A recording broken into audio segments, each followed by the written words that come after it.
Investment banking मतलब सोचते ही लगने लगता है कि लाखों करोड़ों का करियर है और ऑडिट और टैक्सेशन से ज़्यादा सैलरी है। Apart from that investment banking में अपॉर्चुनिटीज़ भी आपकी काफ़ी बढ़िया है। ऑडिट और टैक्सेशन के अगर आप कंपैरिजन में देखो तो इन्वेस्टमेंट बैंकिंग के लिए लोगों की जॉब अपॉर्चुनिटी काफ़ी बड़ी है और लोग इस सेक्टर में आना चाहते हैं। और बिजनेस एक्यूमेंट के साथ साथ टेक्निकल स्किल्स भी इसमें काफ़ी इंपॉर्टेंट होती हैं चीज़ों को करने के लिए। और जो टेक्निकल स्किल्स की आप बात करो जहाँ पे जैसे फाइनेंशियल मॉडलिंग और आपका पिच टेक है, काफ़ी क्रूशियल स्किल आती है इस चीज़ को देखने के लिए।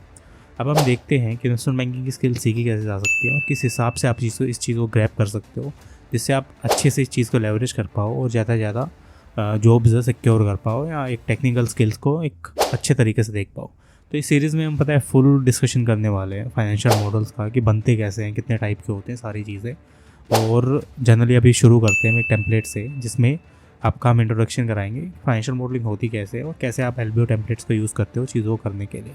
तो अभी आने वाला आपकी स्क्रीन पे इस वीडियो पूरा देखना और सब्सक्राइब कर लो, इसके काफ़ी सारे पार्ट्स आने वाले कंप्लीट फाइनेंशियल मॉडलिंग के regarding. Hi guys, welcome to another video. So last 2 videos में हमने डिस्कस किया था एलबीओ मॉडल, जिसमें हमने शेड्यूल डिस्कस किए थे रेवेन्यू और कॉस्टिंग के, apart from that depreciation schedule.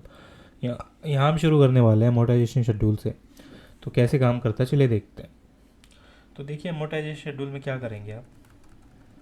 Let's say आपका नेट सेल्स आ गया जो हम ऑलरेडी डालते हैं, और आपका एडिशन होगा इंटेंजिबल एसेट में, मतलब कैपेक्स है ये, इंटेंजिबल एसेट से रिलेटेड है। आप कितना यहाँ पे एडिशन करोगे, और जनरली आपने 0.10%, 0.1% इसका आपने निकाल लिया कि ये कितना परसेंट आ रहा है आपकी टोटल सेल्स का। अब जो आपके शुरू में इंटेंजिबल एसेट है ये दिखा रखे हैं आपके, जो ऑलरेडी आपका नंबर कितना है, देन आपने एडिशन कितना किया इस साल में, ये चीज़ आ गई, और ये यहाँ से आ रहा है आपका एडिशन, और इसी हिसाब से आप अमोर्टाइजेशन एक्सपेंस कितना हो रहा है आपका, ये चीज़ आपका डेप्रिसिएशन या आप अमोर्टाइजेशन बोल सकते हैं, इंटेंजिबल केस में होता है, कितना वो घट रही है। देन इन सारी चीज़ों का हम क्या करेंगे, प्लस निकाल लेंगे, ताकि हमारा फाइनल आंसर क्या आएगा 1 - 2 करके। देन ये ट्रेडमार्क्स वगैरह आपके आगे, यूज़फुल लाइफ कितनी है, और आपके क्या है इसमें अमोर्टाइजेशन में खाली ट्रेडमार्क्स है जिसकी यूज़फुल लाइफ 20 साल है और प्रोपोर्शन 100% है। अब आप इसका ब्रेकअप निकालोगे यहाँ पे ट्रेडमार्क्स का कितना होगा और किस हिसाब से चीज़ें की जाएंगी।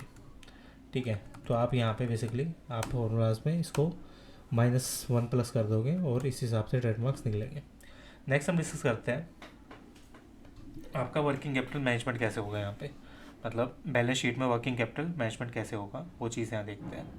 तो चलिए देखते हैं। नेट सेल्स आ गया आपकी, कॉस्ट ऑफ सेल्स आ गया जो हमने निकाला था, वर्किंग कैपिटल के बैलेंसेस आ गए, इसमें आपकी शॉर्ट टर्म इन्वेस्टमेंट है, मर्चेंडाइज इन्वेंट्री है, asset held for sale, account receivables है, प्रीपेड एक्सपेंस है, डेफर्ड इनकम टैक्स है। तो जनरली आपका बैलेंस शीट से सारी चीज़ें लिंक्ड है आपकी। और यहाँ पे आपने क्या किया है, यहाँ पे आपने इस चीज़ को सेल से लिंक किया कि सेल का 19/1.36 कितना होगा। आप इसमें क्या करते हो, एवरेज परसेंटेज लेते हो। लेट्स से आपने यहाँ पे क्या किया, आपने सेल का परसेंटेज ले लिया था कि कितने सेल का परसेंट है। आगे क्या किया आपने, ये जो आपका 14 का था उसको आपने सेम ले लिया, ये सेम ही आएगा। जनरली ये चीज़ ज़रूरी नहीं होती, लेकिन हम यही चीज़ लेके चलते हैं, या तो आप एवरेज लेते हो या आगे आने वाले आइटम्स का सेम लेते हो, या लेट्स से आपने आपके क्लाइंट ने आपको बोल रखा है कि आप 0.1% लोगे, 0.2% लोगे, अजम्पशंस बोलते हैं उन चीज़ों को, वो आपने लेके आगे मॉडल खींच दिया। सेम ये सारे अजम्पशन ऐसे ही हैं, या तो ये सेल का परसेंटेज है, आपका एवरेज नंबर जिस हिसाब से लिया गया। तो आपने ये लिया, देन ये मर्चेंटाइज इन्वेंट्री भी आपकी सेम आ रही है इसी तरह से। सेम आपका ये वाला नंबर आ गया, सेम आपका ये वाला नंबर आ गया, देन ये ऐसे काम करता है।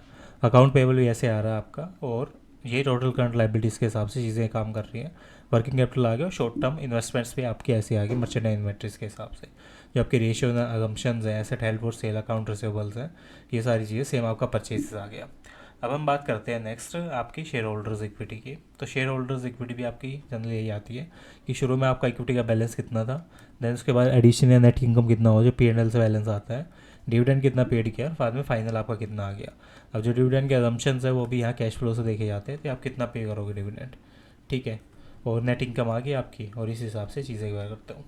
अब ये डेट शेड्यूल है ऐसे ही, आपने कितना डेट ले रखा है, तो ये भी ऐसे ही काम करता है कि आपका कैश फ्लो कितना है फाइनेंशिंग एक्टिविटीज़ से, बिगनिंग कैश फ्लो बैलेंस कितना है आपका, मिनिमम कैश बैलेंस कितना है जो आप रखोगे, और कैश अवेलेबल कितना रहेगा डेट पेमेंट से, सारी चीज़ों माइनस करने के बाद लॉन्ग टर्म डेट इशुएंस कितना है आपका, और लॉन्ग टर्म बेसिकली आपका रीपेमेंट कितना है, तो आपका कैश अवेलेबल फॉर सेल आएगा लास्ट में, कितना आप बेसिकली कैश दे सकते हो। ठीक है, इंटरेस्ट और डेट भी यही आता है कि आपकी डेट कितनी है, मैंडेटरी रीपेमेंट कितना करोगे और हाई यील्ड डेट वगैरह कितना आती है, वो चीज़ यहाँ पे देखा जाता है। अब नेक्स्ट आपके आइटम्स आते हैं एलबीओ एनालिसिस के। एलबीओ एनालिसिस काम कैसे करता है? लेट्स से आपने अजम्पशंस लिया बेसिक एलबीओ मॉडल की, जिसमें आपका करंट शेयर प्राइस आ गया, ऑफर प्रीमियम आ गया और डेट और इक्विटी आ गई, कितनी आप ले रहे हो 50+%, और इसी के हिसाब से आपने परचेज प्राइस कैलकुलेशन किया।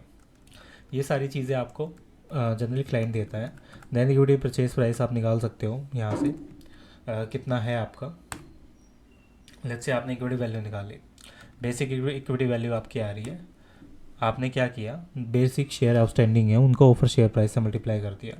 देन आपका कैश और इन्वेस्टमेंट आपके पास कितना पड़ा है वो सब आपने माइनस कर दिया यहाँ से, क्योंकि कैश तो लेगा नहीं आपसे, तो कैश तो आप वापस आ जाएगा गले में, तो ये जनरली आपका एंटरप्राइज वैल्यू हो गई। तो ये आपने इक्विटी परचेज प्राइस या एंटरप्राइज वैल्यू यहाँ पे लिख दिया, और आपका EBITDA परचेज मल्टीपल कितना आ रहा है इसको आपने इनकम स्टेटमेंट से डिवाइड कर दिया। मतलब आप इसको जनरली P&L से डिवाइड करते हो इस चीज़ को करने के लिए। और ये आपका सेंसिटिव एनालिसिस टेबल आता है, जिसमें आप अलग अलग पैरामीटर्स पे चीज़ें देखते हो। ये आपका मल्टीपल आ गया एग्जिट का, और ये आपकी रेट आ गई, जिसके बेसिस पे आप यहाँ पे ये देख रहे हो। ठीक है, ये अलग चीज़ होती है। अब नेक्स्ट वीडियो में देखेंगे इसको सेंसिटिव एनालिसिस टेबल को करते कैसे हैं, प्लस क्या क्या अजम्पशंस है, कैसे आपके डेटा अजम्पशन होते हैं, क्या ये IRR है, कैसे आप मल्टीपल्स यूज़ करते हैं चीज़ों करने के लिए। मिलते हैं नेक्स्ट वीडियो में।